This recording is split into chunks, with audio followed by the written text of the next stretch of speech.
Pues venga, tutoría colectiva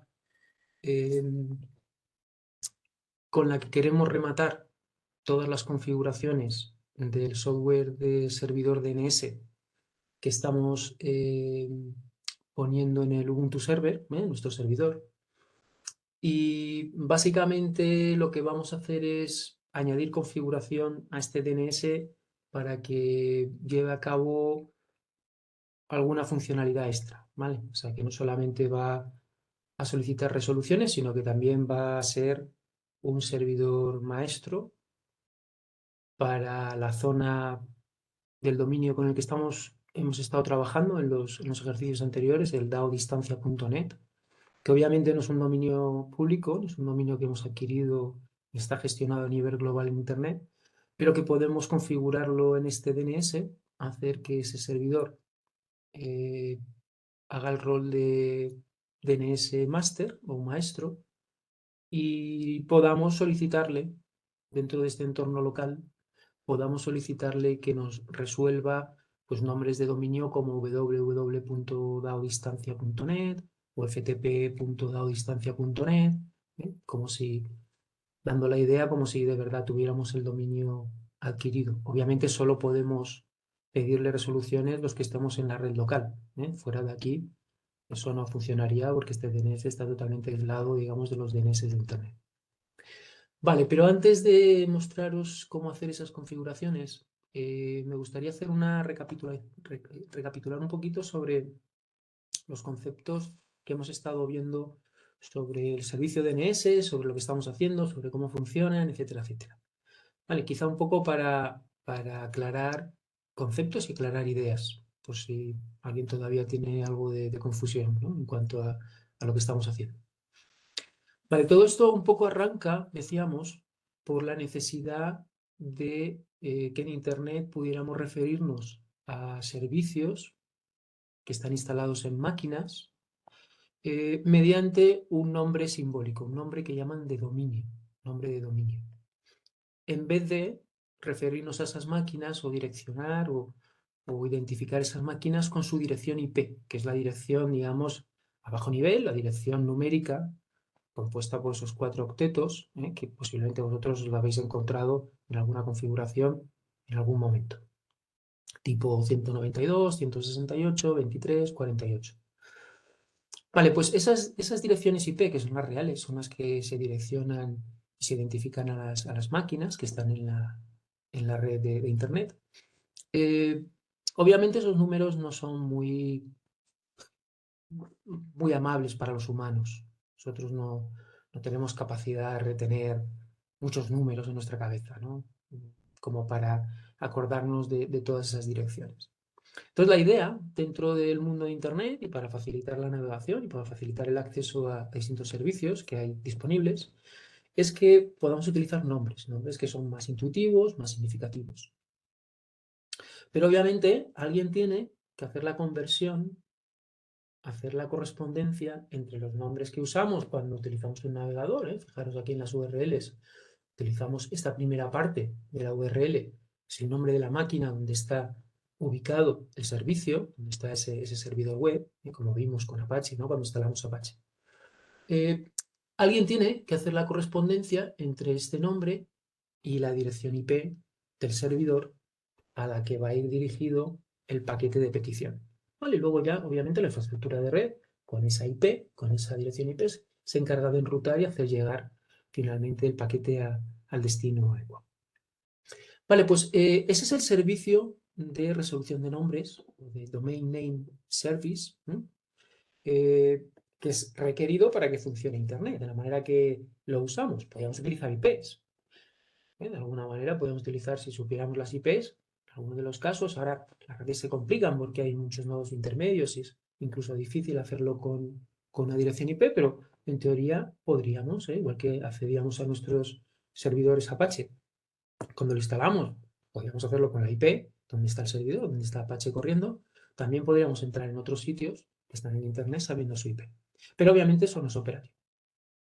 Vale, entonces, ese es el servicio. ¿Cómo se ve reflejado en nuestras máquinas, en las máquinas que tenemos funcionando? Pues cuando trabajamos con una máquina Windows, pues en la configuración de la máquina, si entráis aquí, pues normalmente si vais a la configuración de las propiedades de la interfaz de red, pues veis que hay unas cajitas aquí, para que se puedan configurar los servidores DNS. Otra manera es obtenerlos de manera automática. Según arranca el PC, el router le da esas IPs de los DNS. ¿Vale? Entonces, tanto en Windows como en Linux podemos configurar un DNS para que nos haga de alguna manera ese tipo de resolución. ¿Cómo funcionan estas máquinas? Pues cuando yo solicito o utilizo estos nombres en mis aplicaciones, en principio la aplicación contacta con un elemento del sistema operativo tanto en Windows como en Linux. ¿Vale? En Windows es parte del cliente DNS y en Linux se llama System Resolve y también viene como integrado en la operativa de Systemd, que es un módulo del sistema operativo. Esos componentes son de alguna manera el destino de las peticiones de resolución que hacen las aplicaciones que corren en la máquina. ¿Qué hace ese modulito? Bueno, pues ese modulito, por un lado, tiene una funcionalidad de caché, es decir, todas las resoluciones que él ha conseguido realizar las guarda durante un tiempo, ¿vale? Porque esta información, recordad que se puede expirar, puede verse obsoleta, porque alguien puede cambiar la correspondencia del nombre con la IP en cualquier momento, y si yo he hecho esa resolución hace un día y se ha cambiado, pues obviamente esa información ya no es válida, porque esa correspondencia ha cambiado. Entonces, pero sí durante un tiempo se guardan las resoluciones. Entonces, si yo pido una resolución desde mi navegador, va a ese módulo del sistema operativo y se da cuenta de que yo ya he solicitado la resolución con anterioridad, él en vez de volver a pedir al DNS de referencia que se lo resuelva, me va a dar lo que está almacenado en la caché. Si no lo tiene en la caché, lo que va a hacer es pedirle a este DNS que os enseñé, esos DNS que están configurados, que le haga la resolución. Oye, necesito saber la IP de este nombre de dominio. Entonces, ese DNS, en este caso, pues el que se obtiene de manera automática, si lo configuramos en Linux, pues aquí lo tenéis. Si está en marcha el systemd resolve, lo vais a obtener de la configuración que habéis introducido. Déjame que haga un clear para que lo veáis mejor. Vale, acordaros que cuando configuramos los interfaces de red en NetPlan, editamos este ficherito, ¿vale? Este ficherito, y aquí dijimos dónde están los name servers, ¿vale? ¿Veis? Name servers, estos son los servidores de dominio, y pusimos también unas direcciones IP. Estas direcciones IP, quizás las reconozcáis, son los DNS de Google, ¿vale? Google y otros proveedores pues ponen DNS que hacen esta función, abiertos al público, normalmente para sus clientes, pero que tú podrías configurarse de Movistar y configurar tus DNS pues porque funcionan mejor los de Orange, por ejemplo, o al revés. Vale, entonces, estos serían los DNS que, por un lado, si el modulito es el sistema operativo, no tiene la resolución ya previamente hecha, pues le solicita que le haga la resolución. Vale, entonces, ¿cómo funciona? Pues si yo tengo que hacer la resolución, si este DNS tiene que hacer la resolución, el 8888, o el que hemos instalado con Bind, tiene que hacer una resolución, pues acordaros las consultas recursivas. Va a ir primero a los DNS raíz. Va a decir, oye, quiero www.google.com y se lo manda al raíz. Y el raíz no le da la IP completa, sino le dice, bueno, yo no te puedo dar la IP completa de ese dominio, asociada a ese dominio, pero te puedo decir quién controla las correspondencias de dominios que terminan en .com o en com punto. ¿Vale? Dámelo. Vuelvo a mandar otra consulta ahora a ese DNS que controla las .com. Oye, ¿quién hace www.google.com? Y dice, yo no te puedo dar eso, pero sí que sé quién da o quién gestiona las direcciones de google.com. ¿Vale? Y a ese ya le hago una tercera consulta y ya le pregunto por www.google.com y dice, sí, mira, está en esta IP. ¿Vale? Esa es la consulta recursiva. Ese DNS se devolvería al módulo, digamos, de nuestra máquina, en Windows o en Linux, y le haría disponible a la aplicación que necesita hacer esa correspondencia, normalmente el navegador. ¿Vale? Entonces ya los mensajes desde el navegador saldrían con la dirección IP. Obviamente también incluye el nombre de dominio, porque es una información útil luego para poder alojar varios sitios en el mismo servidor, etcétera, etcétera, pero también en ese paquete, obviamente, su dirección de destino es una dirección IP, porque es como va a ir enrutada una vez que entre en la red. Vale, pues eso un poco en cuanto a la operativa. ¿Nosotros qué vamos a hacer? Vamos a instalar un DNS, Bind va a instalar un DNS que va a hacer, en principio, las dos cosas, porque en el Ubuntu Server, donde estamos instalándolo, aquí, en este servidor, va a hacer como dos funciones, ¿vale? Por un lado, ya no vamos a utilizar el system de resolve, sino que vamos a utilizar Bind 9, incluso como módulo para que haga las resoluciones. Y por otro lado, va a hacer esta segunda funcionalidad. ¿Vale? Pensar que los DNS también almacenan la información de correspondencia. No solamente se encargan de hacer toda la operativa de las consultas. Esos servidores también son, digamos, el sitio donde guardamos los ficheritos que describen la correspondencia entre el nombre de dominio y la IP. Esos ficheros de zona, eso lo vimos digamos, en la tutoría teórica, vimos los registros que se pueden crear, etcétera, etcétera. ¿Sí? Estos ficheritos de aquí, a ver si lo tenemos. Vamos a mostrarlos, si os hacéis una idea de lo que es. Voy a entrar otra vez en la webgrafía porque tenéis el enlace en la webgrafía, ¿vale? Si queréis.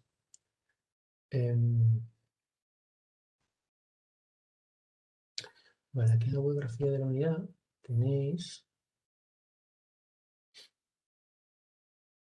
un enlace y os decía, os lo recomiendo bastante porque explica toda la operativa bastante bien, ¿vale? Aquí teníamos los ficheros de zona, ¿vale? Estos son los ficheritos donde está la información de la correspondencia, como veis, aquí en s1.asir.com, esto, acordaros que aquí, aunque se ponga el nombre del último tramo, se le concatena toda esta parte, ¿vale? O sea que este sería el s1.asir.com y aquí tienes la correspondencia con la IP. Si alguien le pide que resuelva ese nombre de dominio, pues le tendría la información para darle esta IP. Vale. Con lo cual, decía, los DNS también son los elementos donde residen todos estos datos.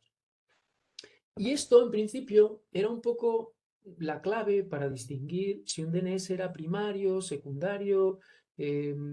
Si yo soy un DNS que tiene esta información y yo soy responsable de ella, es decir, solamente se puede cambiar desde ese servidor se convierte en un servidor primario para esa zona. Vale, tiene la información de verdad, tiene la buena. No tiene copias, ni caché, ni lo guarda en caché. Tiene la versión buena, la master, la versión master, por eso también se llama master. ¿Sí? Con lo cual, ¿qué ocurriría? Bueno, pues sería un poquito complicado en cuanto a rendimiento si solo hubiera una copia master en un DNS, o que cada vez que se quiere hacer una resolución sobre nombres de ese dominio, habría que consultárselo a ese DNS, con lo cual estaríamos quizá recibiendo demasiadas peticiones. ¿Cómo se hace en la práctica? Bueno, pues en la práctica un DNS primario hace copias o gestiona o transmite copias a otros DNS que se llaman secundarios. ¿Vale? Entonces, estos DNS también van a ser capaces de resolver consultas sobre registros de esta zona, aunque ellos no tengan la copia master, pero están definidos como secundarios. Entonces, cuando veis aquí que hay varios name services, pues quiere decir que uno en principio va a ser el primario y otros van a ser los secundarios. Vale. Estas copias se intentan mantener lo más sincronizadas posible. Es verdad que puede haber el caso que se cambie la primaria. ¿Por qué? Más que nada porque las copias se reactualizan cada X tiempo, pero puede que haya habido algún cambio en mitad y los secundarios todavía no reciban una copia. Entonces, según cómo se gestione eso, hay manera, ¿no?, de notificar a los secundarios. Oye, que he cambiado algo, vuelve a solicitarme la copia. O sea, hay mecanismos. Eso ya la administración del DNS pues, puede ser particular de cada empresa que provee este servicio, ¿no? Pero en principio, las copias pueden de alguna manera desactualizarse en un momento dado con los cambios. Por eso también es importante ver cómo expiran, cómo configuramos el secundario para que haga las copias, etcétera, etcétera. Vale, esa es un poquito la idea. Y hay otros DNS que simplemente están como en el medio, guardan información de caché, van guardando todas las resoluciones que han ido consiguiendo y en principio ellos no tienen ningún fichero de zona, simplemente acumulan un montón de resoluciones en sus cachés, ¿vale? Y esos serían los DNS caché. ¿Vale? Si llega a ese DNS y resulta que ya está esa resolución, pues ya lo que hace es proporcionar esa IP de una resolución anterior. Vale, pues eso un poco también para poner en perspectiva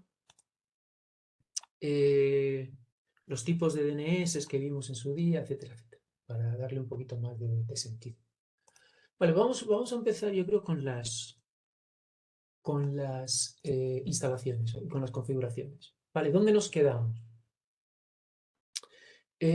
Bueno, instalamos Bind, una instalación muy sencilla. Simplemente teníamos que hacer el install. Esto ya nos instalaba, incluso nos incluía el servicio Bind 9 dentro del control de systemd, que es de alguna manera donde podemos registrar nuestros demonios. Los demonios son procesos que arrancan directamente según arranca la máquina, ¿sí? Y entonces podemos ya, una vez que estamos bajo el control de systemd, con system control, systemctl, podemos arrancarlos, pararlos, recargar la configuración, hacer una serie de operaciones, ¿vale? Eso lo hemos hecho con Apache, lo hemos hecho con Tomcat, lo hemos hecho con muchos de los servicios que hemos ido instalando en la máquina. Vale, recordaros un poquito en cuanto a los puertos. El puerto en el que escucha el servicio de DNS, llegan peticiones de resolución, es el 53. ¿Vale? Este es un puerto interesante de mantener un poco la cabeza. Esto que veis aquí de 953 es el puerto por el que recibe órdenes remotas de una aplicación que se llama RNDC, ¿vale? Que es una herramienta de control remoto del software del DNS. ¿Vale? Podemos enviar una serie de comandos pues, para que recargue una zona, incluso para que pare, para que arranque, una serie para que libere la caché, un montón de pequeñas funcionalidades que pueden ser útiles. Nosotros tampoco nos vamos a meter mucho en el uso de RNC, aunque lo vamos a ejecutar en un par de ocasiones para ver un poquito si la configuración es correcta. Vale, de aquí vimos un poco cuáles eran los ficheros de configuración. Vimos que en principio había un fichero inicial raíz que era el name.conf y que lo que hacía era incluir estos tres. ¿Vale? En nameconf.options aquí teníamos una información muy general, vamos a verla. Vamos a ver. Si vamos a etc bind, ¿vale? Aquí es donde están instalados los archivos y tenéis todos los archivos de configuración. Entonces decíamos que name.conf.options, ¿vale? Este ficherito donde habla del ámbito de la caché, ¿vale? Porque recordar que este DNS obviamente tiene caché también, va a ir recordando resoluciones que se han hecho, luego lo vamos a ver más en detalle, lo vamos a demostrar que efectivamente hay una caché. Los forwarders significa que puedo configurar este DNS para que él no haga las consultas recursivas, ¿vale? Puedo decir, bueno, si está en la caché, sirve lo que tienes en la caché, y si no, manda a otro DNS que está en estas IPs. Forward significa enviar, ¿no? Enviar hacia adelante, o pasar el marrón, en este caso, ¿no? Entonces, de alguna manera, le evitamos que él haga la consulta recursiva y lo que va a hacer es pasarle la responsabilidad a otro DNS que sí que va a hacer. ¿Para qué sirve esto? Bueno, pues hay veces que yo directamente no puedo hacerlo pues porque tengo algún firewall o tengo alguna restricción en la red o como me ocurre, ¿no?, en el instituto, que hay algún problema, no lo sé. Vale, entonces le pido que haga esa resolución a otra máquina. En nuestro caso, en principio, aquí funciona y obviamente estamos haciendo la resolución, toda esa lista de consultas al raíz, al otro, lo estamos haciendo desde este mismo PC. Vale, DNSSEC Validation es una cosa muy interesante y es que muchos de los ataques de los hackers vienen en esta línea. Este es uno de los elementos de red que más ataques recibe. ¿Por qué? Porque si yo consigo engañar al DNS y cuando alguien navegue, ponga un nombre de dominio y la IP que le proporcione no sea la real, sino sea otra que a mí me conviene, obviamente esa persona, sin tener ni idea, está siendo redirigida a otra IP de otro servidor donde está quizá mi web, donde puedo de alguna manera cometer el fraude o donde puedo, ¿no?, hacer un poco el pirateo. ¿Sí? Entonces, ¿qué ocurre?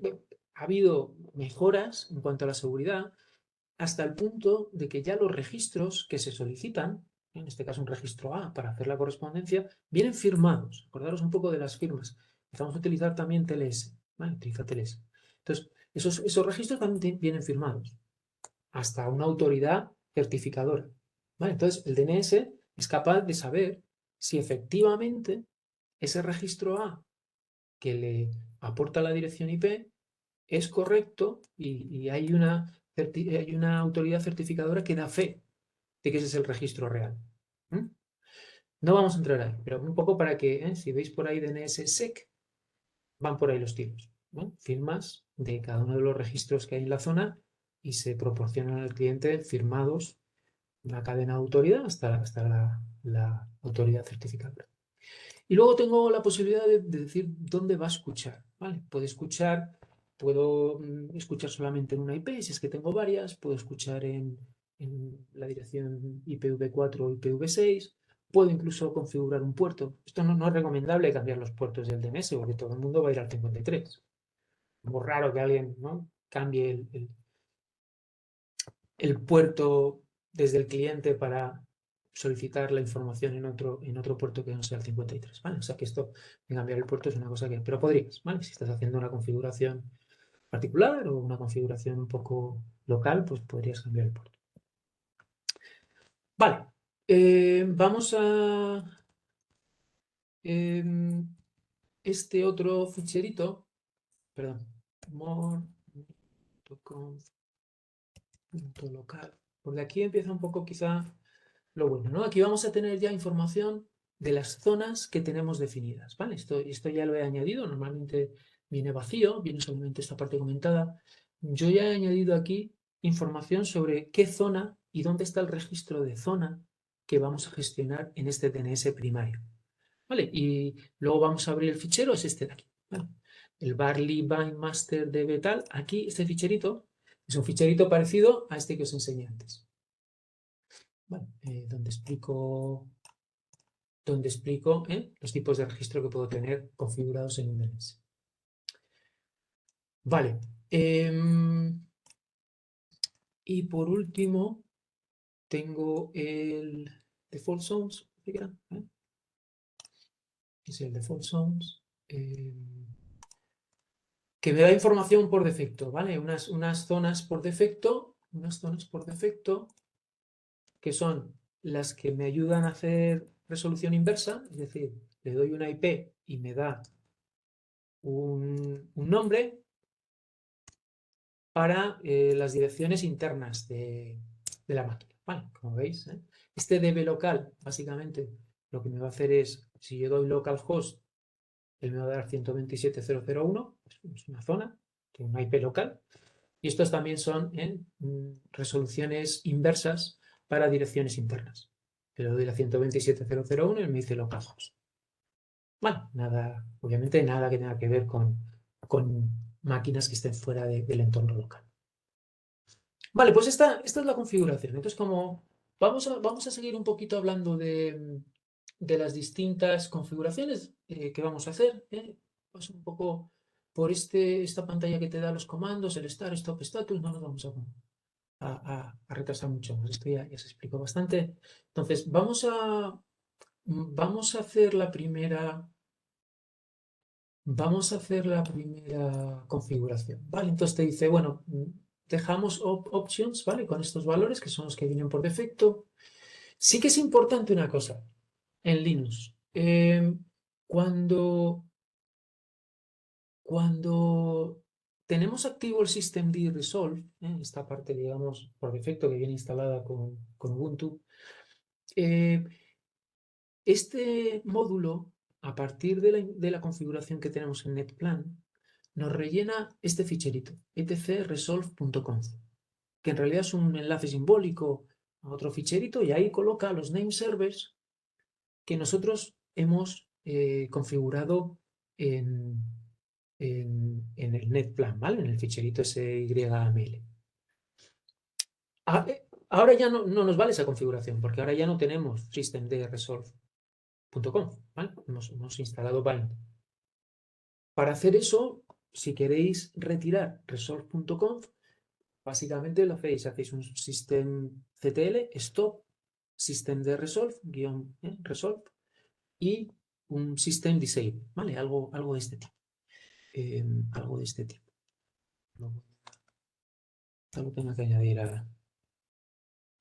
Vale, hacéis sudo system, yo ya lo he hecho en la máquina, systemdresolve, perdón, systemctl stop. Vale, lo paramos, el servicio, ¿vale? Con un systemctl stop. Y para que no arranque más, también conviene hacer un sudo systemctl disable. Systemdresolve. Vale, con estos dos comandos deshabilitamos la funcionalidad de ese módulo que ya no necesitamos porque hemos instalado Bind. Ahora bien, este ficherito etcresolve.conf, ahora tenemos que configurar cuál va a ser el DNS con el que queremos trabajar. Sí, antes aquí estaba el que habíamos configurado en name servers, ¿no? Dentro del YAML. Pero ahora eso ya no es útil porque ahora ya tenemos un DNS completo instalado, que es el Bind 9. Con lo cual lo suyo es borrar este fichero. Venís aquí,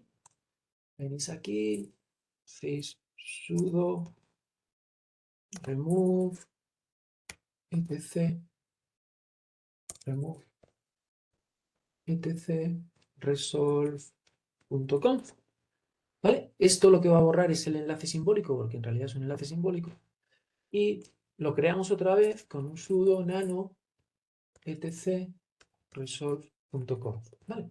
Esto te abre un editor para que añadas, una vez que tenemos el editor abierto, una vez que tenemos el editor abierto, ponemos name server.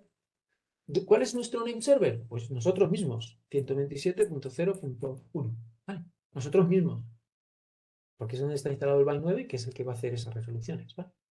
Hemos instalado, en vez de lo que hay en Google con el 888, ahora estamos trabajando con el mismo servidor. Vale, entonces hacemos ese cambio. Listo. Y en principio recargamos Bind 9. Systemctl reload Bind 9.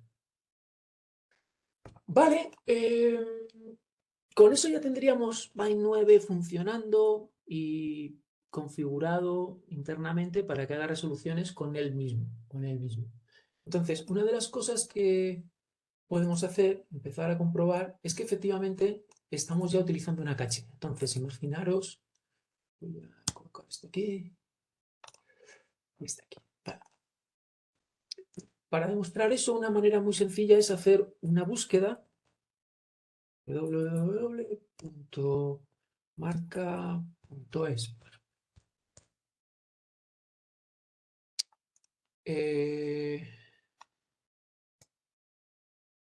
.com. Vale, vamos a hacerlo con dig. Vale, esta herramienta dig.com.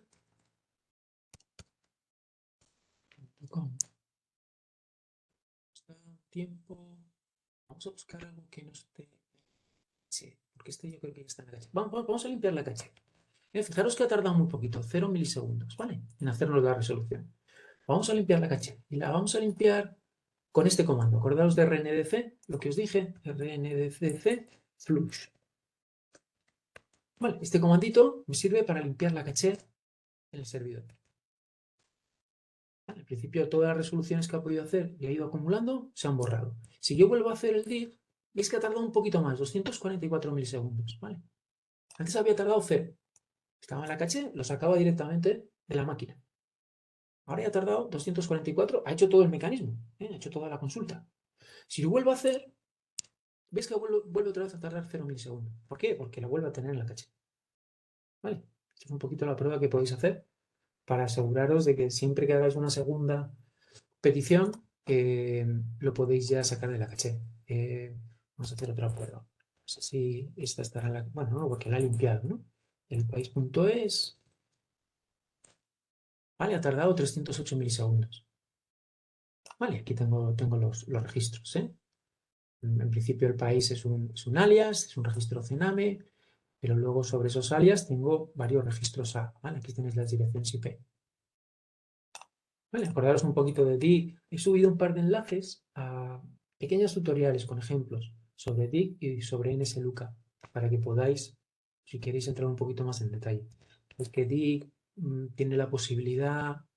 Bueno, no lo vamos a hacer en corto porque quiero mostraros de nuevo que ahora, una vez que está en la caché, va a tardar mucho menos, ¿veis? Ya ha bajado a 0 milisegundos porque tengo la caché.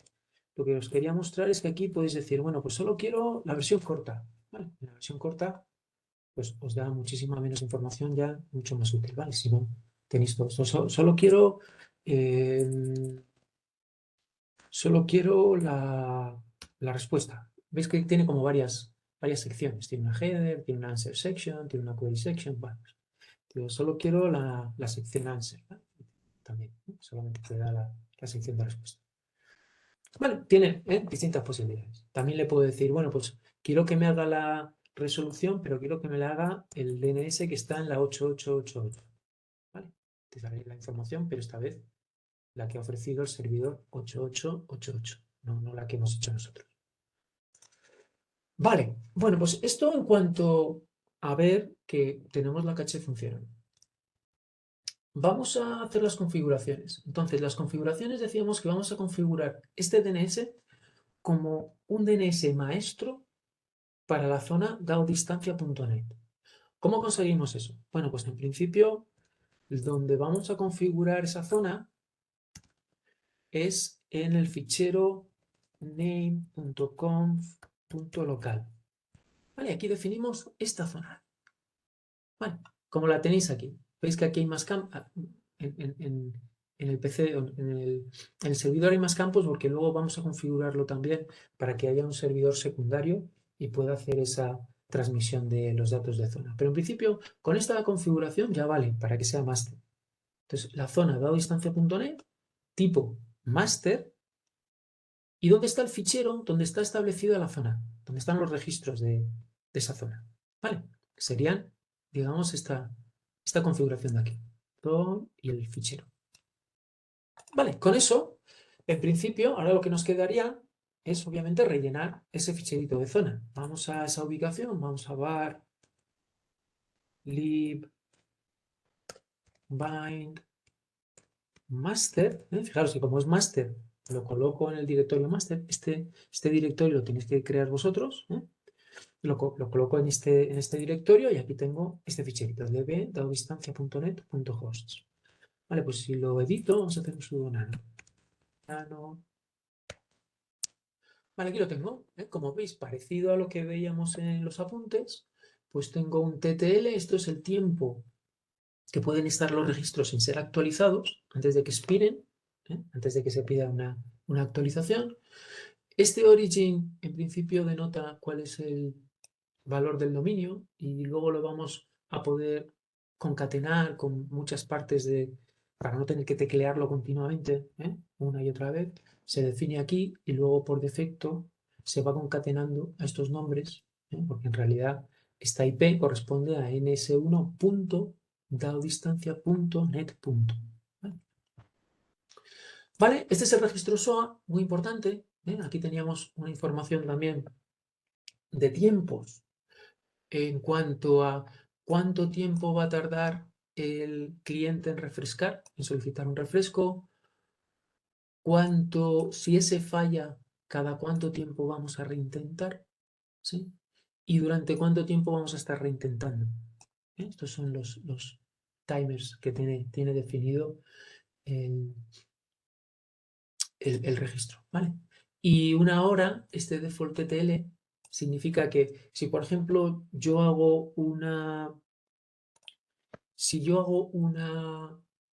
petición y me da un error de que ese dominio no existe, si hago una petición me da un error de que el dominio no existe, eso se va a guardar en la caché también y me va a seguir dando el mismo error durante una hora.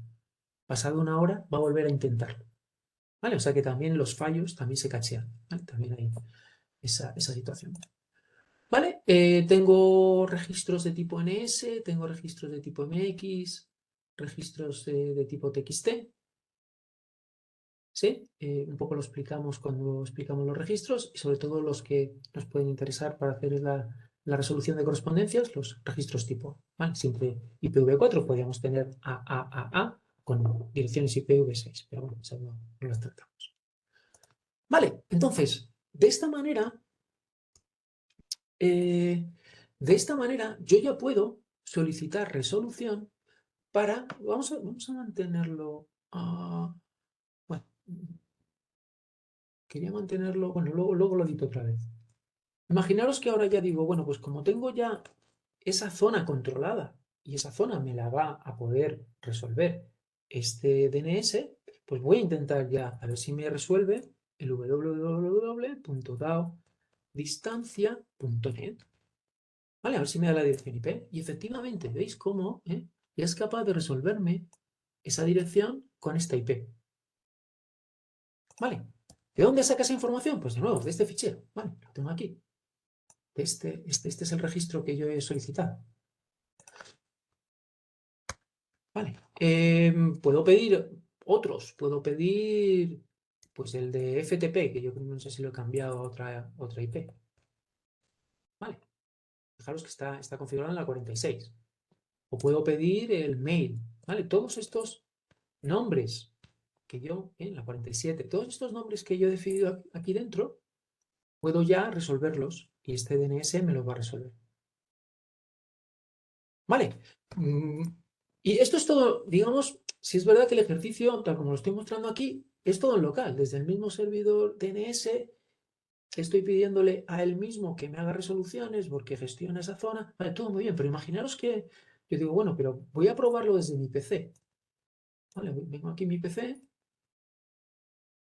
y en la configuración, pues voy a cambiarla.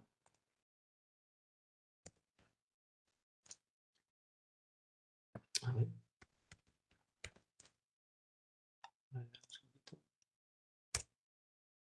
Que abra la configuración de la red. Vale, y aquí pues digo, bueno, pues voy a cambiar el DNS del Windows, de la máquina Windows, y la voy a cambiar y la voy a hacer que se dirija al servidor Ubuntu Server. Vale, ahora, para Windows, para mi máquina host, el anfitrión está configurada para que las resoluciones de nombre vayan o se soliciten a el Ubuntu Server, donde está el DNS que acabo de instalar. Vale, pues venga, lo configuro así. Y ahora, si desde Windows, esta es una máquina de Windows, ¿vale? Esto es una consola de Windows, no es una consola de Ubuntu. Si yo le solicito en ese lookup www.daodistancia.net, ¿vale? Vemos que también me lo resuelve. ¿Vale? Entonces, ¿qué está ocurriendo? Bueno, pues este pequeño cliente DNS que está en Windows, ahora, donde va a pedir la resolución, es directamente a la 192.168.56.56. Y justamente ese DNS es primario, es máster, para la zona daodistancia.net. O sea que él directamente no tiene que preguntarle a nadie, él dice, toma, yo sé cuál es la correspondencia entre cualquier elemento en daodistancia.net. Esta es la IP. ¿Sí? Fijaros en una cosa, fijaros que si yo busco en ese lookup de google.com. Este no me lo encuentro. Vale. Ah, no, es que está mal escrito. Google.com. Fijaros que aquí pone respuesta no autoritativa. Aquí no lo pone. Esto significa que quien me está respondiendo aquí no tiene la responsabilidad plena sobre esta resolución. Es posiblemente una caché o algún DNS que no tiene el control absoluto de esta información. ¿Vale? Posiblemente una caché. ¿Sí? Sin embargo, aquí sí, no pone nada. Esto es una información de la buena. Esto me lo ha dado alguien muy cercana a la información real. ¿Vale? En este caso, incluso el primario. ¿Vale? Esto un poquito para que veáis también cuando recibáis respuesta no autoritativa, es porque no estáis recibiendo esa correspondencia, esa transformación de alguien que tenga realmente autoridad sobre la información. ¿eh? Posiblemente alguien que lo ha cacheado y que te viene de ahí esa información. Vale. Pero como veis, estoy trabajando desde Windows, estoy trabajando habiendo configurado mi DNS, mi Ubuntu Server como el DNS de referencia. Vale, vamos a la última configuración. En la última configuración, lo que vamos a hacer es configurar un DNS secundario. Vale, vosotros no lo tenéis que hacer, necesitaríais una máquina virtual extra si lo queréis hacer. Tenéis que montar otra máquina virtual, obviamente, pues son dos máquinas las que van a trasvasar esa información. Pero en principio no lo tenéis que hacer para la tarea, ¿vale? La tarea termina en montar este primario y con eso tiráis. ¿Cómo hacéis el tema del secundario? Bueno, pues para el secundario tenéis ahora dos DNS, ¿vale? Vamos a ponerlos aquí.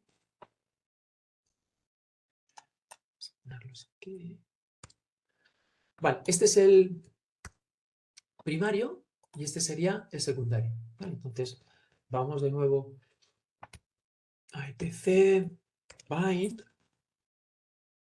y aquí, igual que ocurría con el master, vamos otra vez al etc bind. Vale, tenemos nuestros ficheritos porque hemos instalado bind 9, ¿vale? El secundario también tiene su instalación de bind 9 con todos los ficheros de configuración, etcétera, etcétera. Lo que pasa que en el name.com.local aquí tenemos otro tipo de información, otra zona. Definimos la misma zona, fijaros el dado distancia.net, pero en este caso el tipo es slave, es esclavo, no es tipo master. ¿Vale? Le decimos dónde están los masters. El master para esta zona es la 192.168.56.56, que es la dirección IP de Ubuntu Server, y le digo dónde tiene que guardar el ficherito o la copia que le va a llegar desde el master hacia el esclavo. ¿Vale? O sea que sí que definimos la zona, pero como tipo esclava y con información de dónde nos va a venir, dónde está el máster y cuál es el ficherito, dónde vamos a ubicar el ficherito de copia. Vale, pues vamos a ver un poco cómo funciona esa transmisión. Vale, entonces, en principio, aquí ya ha habido una transferencia previa cuando se han iniciado los servicios. Entonces, hay un comando también de RNDC que te dice son status, el estado de la zona y le podemos decir el nombre de la zona que es dado distancia.net, ¿vale? Para ver en qué estado está la zona. Y nos dice, vale, el serial number del fichero, fijaros, este numerito es el número que nos aparece, está explicado también en el ficherito de recursos. Fijaros que este numerito de aquí es el serial number, es un número de serie. Vale. Si nosotros cambiamos el fichero y queremos que se dé cuenta de que hay un cambio y que tiene que hacer esa transmisión hacia el secundario o avisar al secundario de que ha habido algún cambio, tenemos que modificar este serial number. Añadirle normalmente se incrementa en 1. ¿Vale? Porque es lo que indica que en principio ha habido cambios. No tanto se fija en la fecha de modificación del fichero, tal, se fija en este numerito. Vale, entonces, en principio tenemos que nos informa de que el serial number es 609, una serie de fechas de expiración, de modificación, que tenemos 6 nodos, ¿vale? Esos son los 6 registros que hay en el fichero. Vamos a cambiarlo en el master, a ver si hay esa transferencia, ¿vale? Entonces, en el master nos vamos a ir a donde tenemos guardado el fichero de zona, que es varlib bind master, y aquí vamos a hacer algún cambio. Nano db. Vale. Y aquí acordaros siempre cambiar el número de serie 10 y vamos a añadir un servicio más, yo que sé, SNMP, no, SNMP no, www2, ¿vale? Y lo vamos a poner al 192.168.56.43. ¿Vale? Da igual, estas IPs da igual que existan, que no existan, que en principio tú haces la transformación, luego lo que hay allí ya no es problema del DNS. Vale, pues lo salvo. ¿Vale? Y vamos a recargar la zona. También con RNDC podemos hacer un reload, reload, yo creo que la zona directamente. Distancia, distancia.net. ¿Vale? Y nos dice que la zona está, la recarga está en la cola. ¿Vale? En principio, si aquí también compruebo en qué estado está la zona, con un son status, distancia.net. ¿Vale? ¿Veis cómo ya me aparece el serial number? Me dice que tiene 7 nodos. Vale, pues vamos a ver cómo está ahora el estado. Efectivamente, en el secundario, como veis, ya tengo constancia de que el serial number ha cambiado y ya tengo 7 nodos. O sea que la modificación que hemos establecido en el máster ya se ha trasladado o transmitido al nodo, ¿vale? Perdón, al secundario. Vale, entonces ahora ya podría incluso venir a mi Windows y decir, bueno, pues ya me va a dar lo mismo que me haga la resolución el primario que el secundario, ¿sí? Porque los dos tienen la misma información.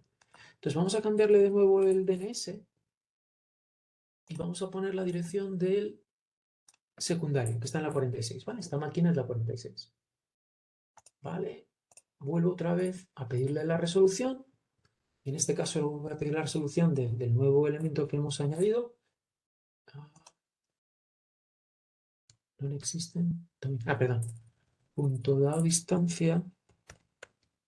.net.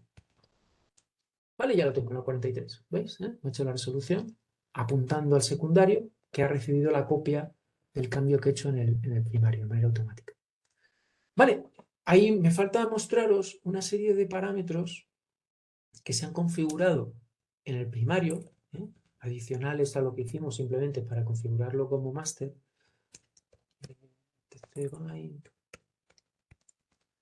Vamos a ver main.com.local.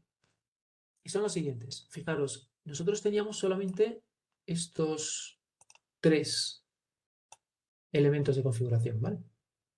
Decíamos que teníamos una zona que se llamaba dadodistancia.net, va a ser de tipo master y vamos a guardarla, los ficheros, los registros en este fichero. Ahora bien, si queremos que desde este master se transfieran copias a los DNS secundarios, tenemos que añadir estos otros 3, ¿vale? Uno es, primero, decir a quién le permitimos la transferencia, ¿vale? A quién permitimos que pueda solicitarnos una transferencia de este fichero de zona, ¿vale? Y ponemos la IP del secundario. Por otro lado, decimos si vamos a notificar nosotros de manera proactiva o no, ¿vale? El notify yes es que cada vez que hay un cambio, el mismo primario notifica, ¿vale? Normalmente, ¿a quién notifica? Pues notifica a los DNS que hayamos configurado en el ficherito de registros, ¿vale? Luego lo enseño, ¿vale? Pero también puedo notificar algún otro DNS que no esté ni en esos registros, ¿vale? Por eso puedo poner also notify. Aunque conviene, aunque estén en el registro, ponerlos aquí, ¿vale? O que de alguna manera el sistema, el procedimiento va a ir un poquito más rápido, que no tiene que ir a leer los registros al fichero de registros. Entonces, acordaros que si yo, vamos a hacer un modo, etc, no, var lib bind master db punto para acceder al ficherito de registros. Fijaros que aquí tengo dos, tengo ns1 y ns2, ¿vale? En realidad los tengo aquí, los tengo definidos. Vale. Los tengo definidos. En realidad deberían estar definidos aquí. Vale, esto igual no lo tengo que cambiar. Vale, pero fijaros que tendrían definidos los nombres o las IPs de los nombres de los servidores de nombres aquí, ¿vale? Desde aquí es de donde lo saca él también para hacer la notificación de que efectivamente ha habido algún cambio y que también el DNS secundario tiene que solicitar una copia con los registros actualizados. Vale, en realidad, como os digo, este sería el ficherito que denota dónde está el name service. O sea que esto igual os lo cambio y aquí pongo dos NS, uno que se llama NS1, dado distancia test. Es que estoy en el distancia test. Vale, esto lo tengo que retocar, ¿vale? Os lo actualizo en el temario de todas maneras. Vale, pues esto es un poco lo que os quería contar, ¿vale? Sobre el funcionamiento y sobre las configuraciones. Esta vez más o menos yo creo que ha podido funcionar y os lo he podido demostrar un poco con lo que me ha permitido la máquina. Con esto terminaríamos, el servicio DNS. Todavía nos queda en esta unidad trabajar con el servicio de directorio, ¿vale? Una especie de base de datos de consulta rápida que vamos a también a instalar, vamos a configurar y vamos a ver un poquito cómo funciona, incluso cómo la integramos con alguno de los servicios que tiene Linux, ¿vale? ¿Vale? ¿Alguna preguntita?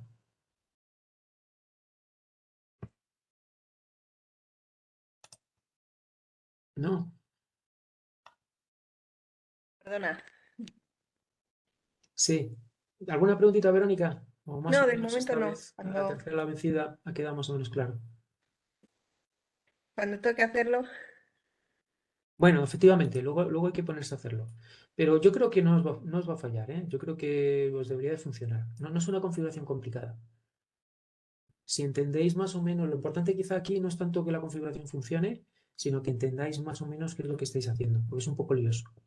Si entendéis, yo creo que la configuración, si seguís las indicaciones del temario, yo creo que os van a salir prácticamente a la primera. Tened en cuenta que tampoco tenéis que hacerla, quizá un poco la más compleja es la secundaria, tampoco si no tenéis mucho interés o no queréis profundizar, tampoco tenéis que hacerla. ¿Vale? Entender un poco cómo se hace, leerla un poquito cómo se desarrolla en el temario, pero realmente que vosotros lo tengáis que establecer, pues quizá no sea necesario. ¿Vale? Porque podéis dedicarle mucho tiempo que a lo mejor no es del todo útil ni práctico, ¿no? vale. Y para la tarea no lo tenéis que montar. O sea, con el primario os vale. Vale, Gracias. Buen fin pues de. muy bien, Verónica. Pues gracias a ti por asistir a la tutoría. Venga, seguimos en contacto. Mucho ánimo. Adiós. Hasta luego.